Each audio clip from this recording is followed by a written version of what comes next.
Seja muito bem-vindo, esse é meu coração saudável. Quero conversar um pouquinho com você sobre o uso dos remédios para ereção e doença cardiovascular. Quando é que você não pode usar?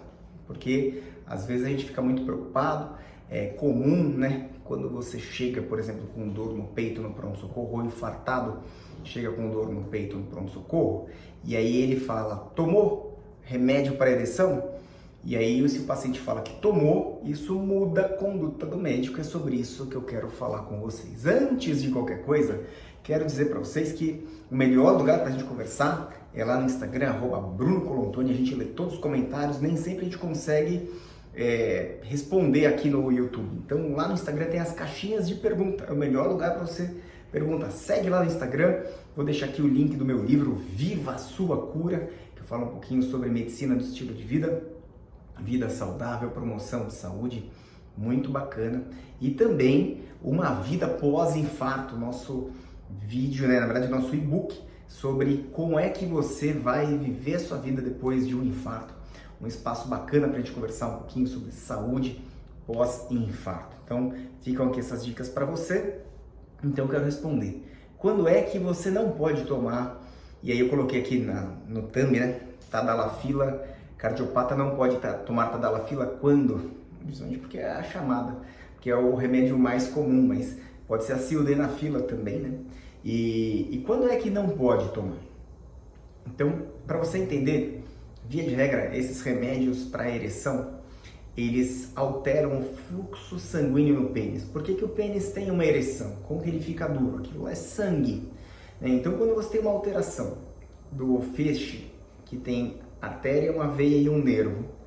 Então, doenças que causam neuropatia periférica, por exemplo, diabético grave, ou quando faz uma cirurgia, né? Ali a prostatectomia, que às vezes o médico não consegue ver e corta o feixe vascular nervoso, atrapalha a ereção. E aí esse paciente não consegue mais ter ereção. Mas também quando tem doença aterosclerótica, remédios de pressão, né, que muitas vezes a queda abrupta da pressão arterial diminui o fluxo sanguíneo para o sangue no pênis. E aí você não consegue ter ereção. E aí o remédio ele vai garantir fluxo sanguíneo para o pênis, tá bom? Basicamente, essa é a lógica que a gente vai trabalhar com os nossos pacientes. E aí é importante entender que esse remédio é um vasodilatador. É um vasodilatador e, sendo um vasodilatador, ele vai gerar ali algumas alterações. Ele vai, basicamente, tem dois tipos de vaso sanguíneo, a artéria e a veia. E aí ele vai gerar mais um vasodilatador venoso do que arterial. E por que isso muda? Porque a pressão venosa cai. E aí que a gente chama de retorno venoso, ou seja, o sangue que vem das pernas, dos braços, do corpo inteiro e cai na parte direita do coração. Essa pressão diminui, então diminui a pressão de enchimento do ventrículo direito. E com isso, tudo aquilo que afeta o ventrículo direito, ou tudo aquilo que é vasodilatador venoso, pode potencializar esse resultado e fazer esse paciente passar muito mal. Então tem um grupo de remédios que a gente usava sistematicamente no infarto, hoje a gente usa bem menos, são os nitratos, né? Então, mononitrato de isosorbida, dinitrato de isosorbida, propatilnitrato são os três principais nitratos, são venodilatadores potentes, ou seja, eles vasodilatam as coronárias, mas também as veias e diminuem a pressão de enchimento. Então, toda vez que você tem um paciente que está com dor no peito, chegou no pronto-socorro e tomou remédio de ereção, eu não posso prescrever nitrato para esse paciente, porque senão ele vai entrar em choque cardiogênico, tá certo? É um caso muito grave, muito grave. Outra forma em que eu não posso dar o remédio para ereção é quando infarta o ventrículo direito.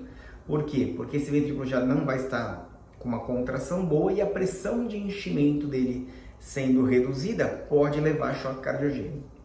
E esse ventrículo direito, ele é irrigado pela artéria coronária direita na maior parte das vezes. Então, se o infarto é de parede inferior ou da coronária direita, eu recomendo que esse médico tenha cuidado na hora de prescrever ou de liberar o remédio para ereção. Então, quando que você pode ficar tranquilo no pós-infarto, imaginando que dá para tomar o remédio de ereção? Então, eu falei quando não.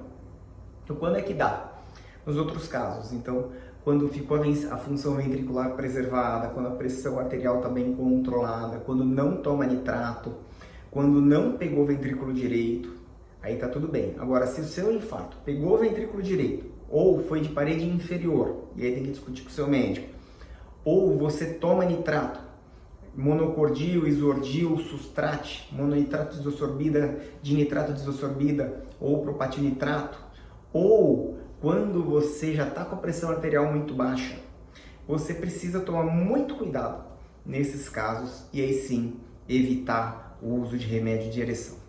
De qualquer maneira, aqui é só um informativo. Quem define, quem bate o martelo é você com o seu médico no consultório. E eu quero te agradecer se você chegou até aqui nesse vídeo. Curte o canal, clica no sininho, curte o vídeo, dá o like, isso faz toda a diferença na nossa evolução. Esse é um trabalho que a gente faz há 10 anos aqui no YouTube, um trabalho sério, um trabalho consistente. Eu quero agradecer a você pela sua visita e a gente se fala toda terça-feira. Estamos na 4ª temporada, Conversa com o Doc, a nossa live. Se você clicar lá no canal, nos vídeos ao vivo, tem um monte de live e seguimos adiante com as nossas lives Conversa com o Doc. Vai ser um prazer ter você comigo aqui. Um forte abraço para você.